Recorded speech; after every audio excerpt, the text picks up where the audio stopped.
প্রবল বর্ষণে ভয়াবহ পরিস্থিতি কোচবিহারের একাধিক জায়গা। নদীর জল ক্রমবর্ধমান। আবহাওয়া দপ্তরের পক্ষ থেকে ইতিমধ্যেই 6 তারিখ এবং 7 তারিখ কোচবিহারের প্রবল বর্ষণের সংকেত দেওয়া হয়েছে। এই পরিস্থিতিতে একাধিক জায়গার সাথে সাথে কোচবিহারের 2 নম্বর ব্লকের খাগড়াবাড়ি গ্রাম পঞ্চায়েতের অন্তর্গত মরাতরসার নিকটবর্তী উত্তর মুদকপাড়ার বিস্তীর্ণ এলাকার বন্যা পরিস্থিতির সৃষ্টি হয়েছে। এই এলাকার একাধিক বাড়ির ঘরের মধ্যে ইতিমধ্যে ঢুকে পড়েছে জল। সাধারণ মানুষের প্রত্যেকেই ভাবছেন বৃষ্টিপাত আরও বেড়ে গেলে কি করবেন, কোথায় যাবেন। এই বিষয়ে আমরা শুনে নেব এলাকার সাধারণ মানুষ কি বলছেন। এলাকার পঞ্চায়েত ভবতোষ রায় বলেন, এলাকায় বন্যার ভয়াবহ পরিস্থিতির সৃষ্টি হয়েছে। আমরা ত্রাণের ব্যবস্থা করেছি, আর কিছুক্ষণের মধ্যেই এখানে এসে পৌঁছবে। সেই সাথে তিনি আরও বলেন, যদি দেখা যায় আরও জল বেড়ে যায় তাহলে সন্ধ্যার দিকে আমরা সকলকে পার্শ্ববর্তী প্রাথমিক বিদ্যালয়ে স্থানান্তরিত করব। প্রশাসনের পক্ষ থেকে নদীর ওপর বাঁধ দেওয়া হয়েছে, কিন্তু নদীর জল সেই বাঁধের ওপর দিয়ে বইছে। তাই ভয়াবহ পরিস্থিতির সৃষ্টি হয়েছে এই এলাকায়। শুনবো তিনি আর কি বললেন। পরিস্থিতি, আমি তো এখানকারই বাসিন্দা, কিন্তু সবার ঘরে ঘরে রাত্রে জল ঢুকছে। তারপরে সকালবেলা মানে নিচের দিকে আর কি রাত্রে ঢুকছে, আর উপরের দিকে সকালে ঢুকছে। পরে দেখি এরকম পরিস্থিতি, এখন সবার ঘরে ঘরে জল, শুধু চকিটা আর কি বাকি আছে। কিভাবে আছেন এই পরিস্থিতি? ওই সবাই চকিতে আছে, কিন্তু রাত্রে কি করে থাকবে এটাই আর কি চিন্তা।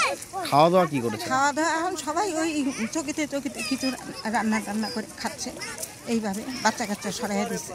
এই যে এইরকম পরিস্থিতি, তার জন্য কি আপনারা কাউকে জানিয়েছেন? হ্যাঁ, সকালবেলা প্রশাসন এসে দেখে গেছে।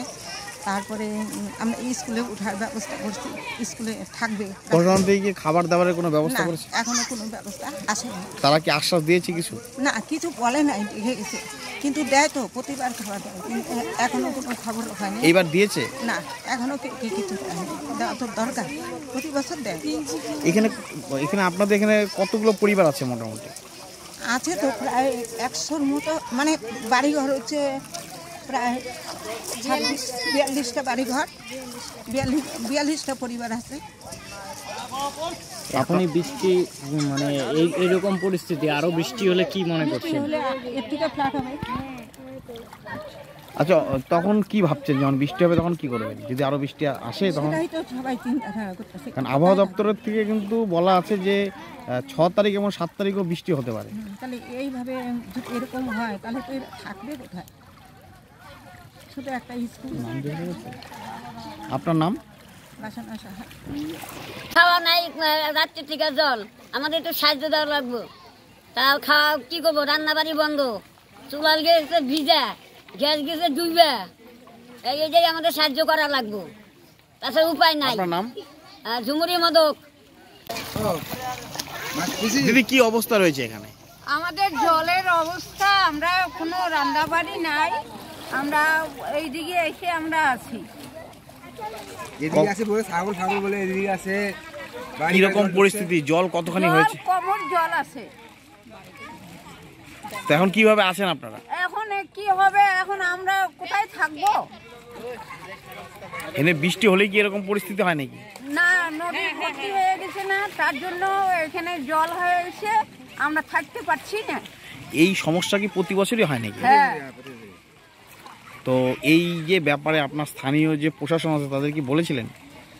আমরা তো সবাইকে বলছি রে ভাই, কেউ তো কিছু ব্যবস্থা করছে না। কি চাইছেন এখন আপনারা? এখন আমাদের খাওয়া খাদ্য দেন, আর আমাদের শুয়ের জন্য জায়গা দেন আগে। আপনার নাম? আমার নাম বিমলা দাস। এই জায়গার নাম কি? এই জায়গার নাম দিনেশ কাকদি কলোনি। মানে মানুষের বাড়িতে কেমন জল আছে বলুন? আপনার একজনকার বাড়িতে কমর জলে। আপনার বাড়িতে কত জল? আমার বাড়িতে কমর জল, আমি কইলাম না। আপনার নাম? আমার নাম বিমলা দাস, আমি কইলাম তো। ভয়াবহ পরিস্থিতি, সকাল থেকে কাল রাত থেকেই পুরা জলের একদম স্রোত বইছে। তো এইখানে লোকের বক্তব্য এখানে অনেক জল হয়েছে, তো মানে খাবার দাবারের অনেক অসুবিধা আছে। আপনাদের সরকারের তরফ থেকে কি কোনো ব্যবস্থা করা হয়েছে? হ্যাঁ, সরকারের তরফ থেকে ব্যবস্থা করা হচ্ছে, আর একটু পরেই আসবে আমাদের খাবার। মানে অঞ্চল অফিসে অলরেডি চলে আসছে, আমরা নিয়ে আসছি, এখন যাব নিয়ে আসছি। মানে এই যে পরিস্থিতি জলের, কতগুলো পরিবার আছে এখানে? 42টা পরিবার আছে। তো এদের প্রতি বছরই যে সমস্যা হয় তার জন্য কি আপনারা কি কোনো আপিল করেছেন ঊর্ধ্বতন কর্তৃপক্ষকে?